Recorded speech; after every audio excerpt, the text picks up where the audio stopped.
Mesdames,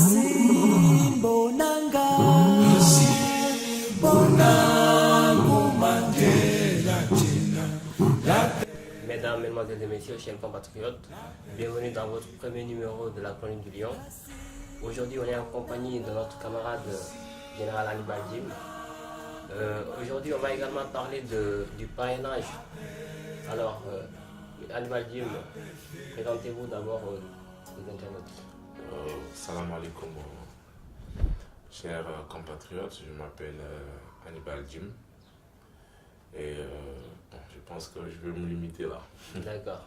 En fait, que pensez-vous de la loi que veut faire voter le président Macky Sall au niveau de l'Assemblée nationale portant sur le code électoral, sur le système de parrainage?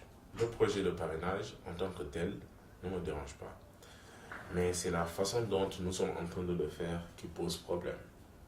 Comme vous le savez, il est dit dans ce projet que chaque candidat doit récolter 65 000 signatures.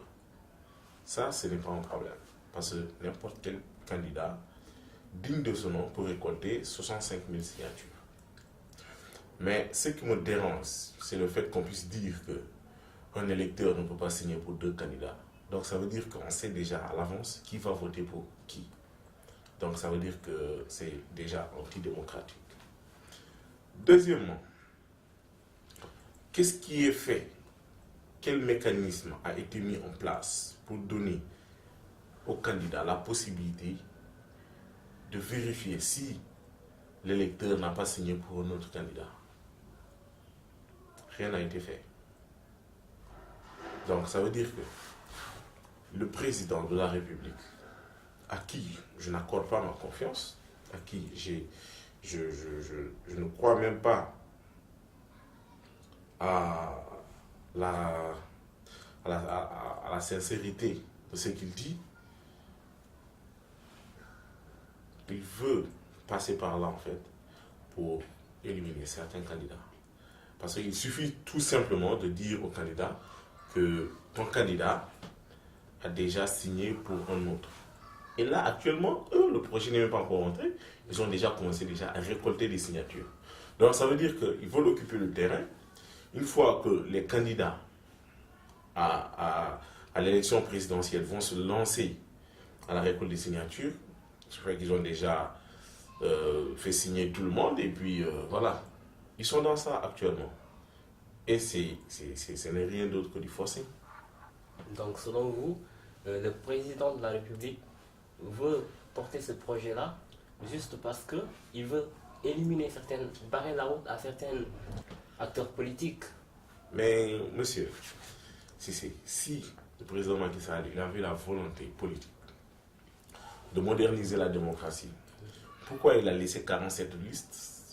On dit déjà que les 30 listes, il les a financées lui-même.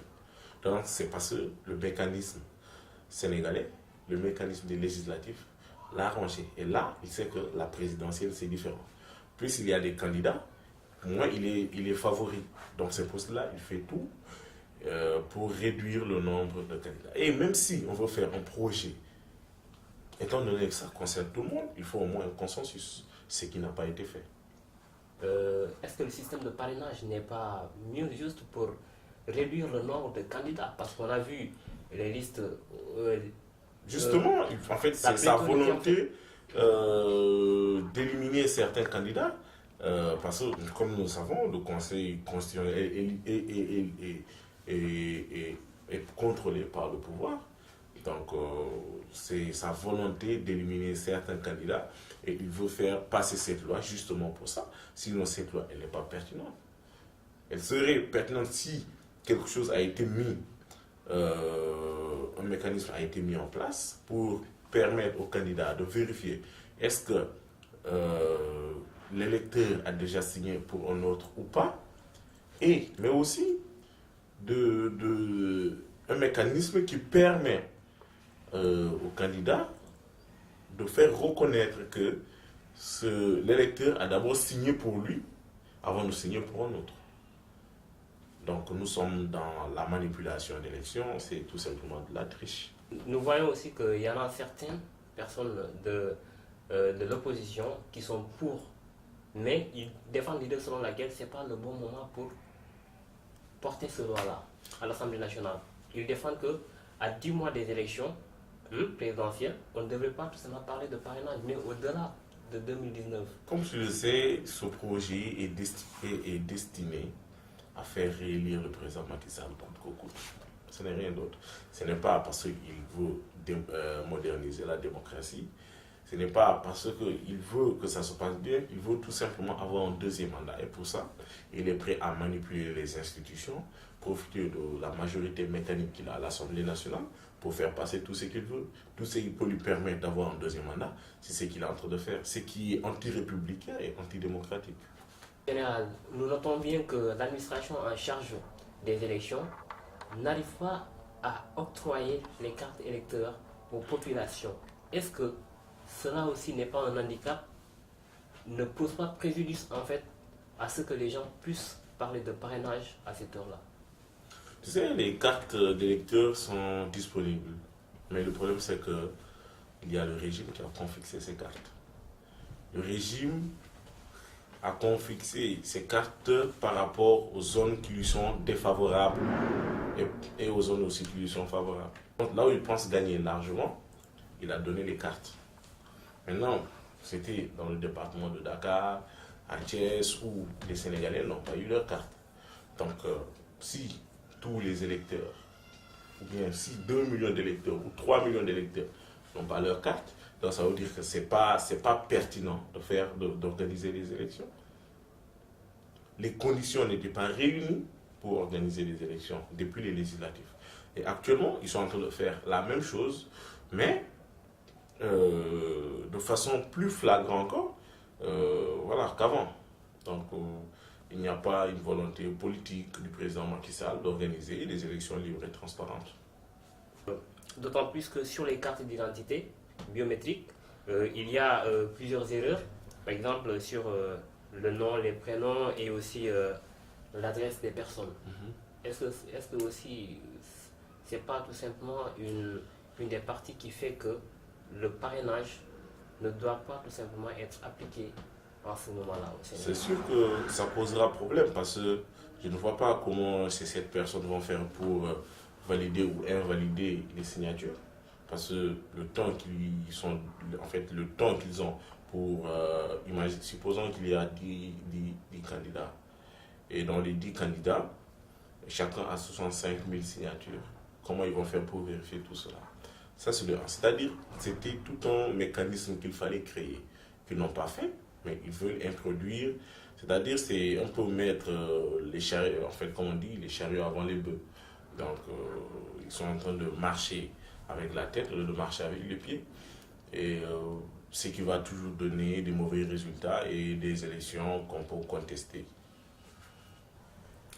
Donc, maintenant, Monsieur Général Nival, quelles sont les solutions que vous proposez? Parce que nous voyons nettement qu'il y a un ministre de la République qui est sorti pour faire un point de presse disant tout simplement que si la société civile ou bien les mouvements civils viennent tout simplement pour contrecarrer le vote de ce projet-là, ils feront face. Que proposez-vous pour qu'il puisse y avoir tout simplement une stabilité au sein du pays? Tu sais, ce qu'il a dit reflète juste la mentalité du président Macky Sall.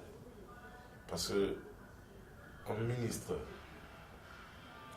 un ministre peut se permettre de menacer les populations et de menacer la société civile?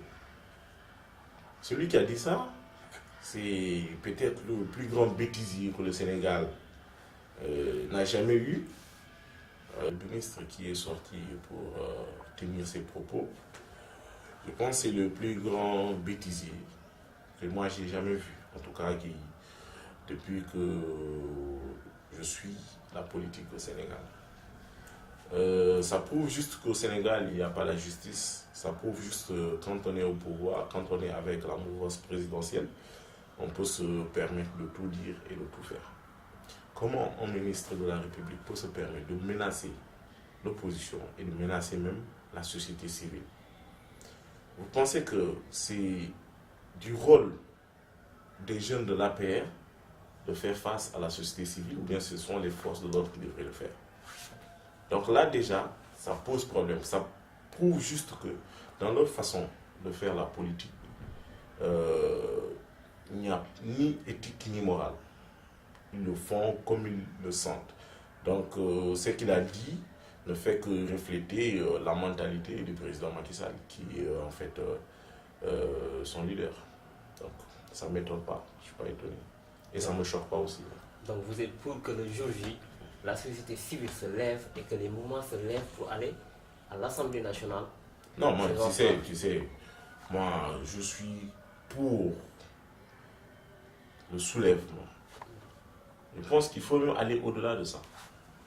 Il faut aller au-delà de barrer le projet de loi contre le parrainage. Mais il s'agit aussi de faire comprendre aux députés qui ne sont pas là, qui n'ont pas été élus pour servir le président Macky Sall. Ils ont été élus pour servir le peuple. Parce que le peuple aussi doit prendre ses responsabilités. On ne peut pas comprendre. Vous votez un député. Il est censé représenter une localité. Au lieu qu'il représente cette localité, il est à l'Assemblée nationale, il représente tout simplement un parti. Comment pouvez-vous expliquer cela? Ils ne défendent ni les convictions, ni la République, ils ne défendent rien. Ils sont là, ils lèvent la main. Bon, c'est dommage, quoi. Donc vous pensez que le président Macky Sall est en train de faire les mêmes erreurs que son prédécesseur? Bon, je pense qu'il est en train de faire pire. Parce que avant que le président Macky Sall arrive, la démocratie sénégalaise n'avait pas atteint un certain niveau. Avant que le président Macky Sall arrive, on était encore à une alternance démocratique, parce que l'alternance de Diouf, on ne va pas la compter. Donc c'était l'alternance Wade, et lui, il est venu, c'était la deuxième alternance démocratique. Donc ça veut dire que le système, il est devenu, c'est-à-dire l'opposition, les Sénégalais sont devenus de plus en plus mûrs.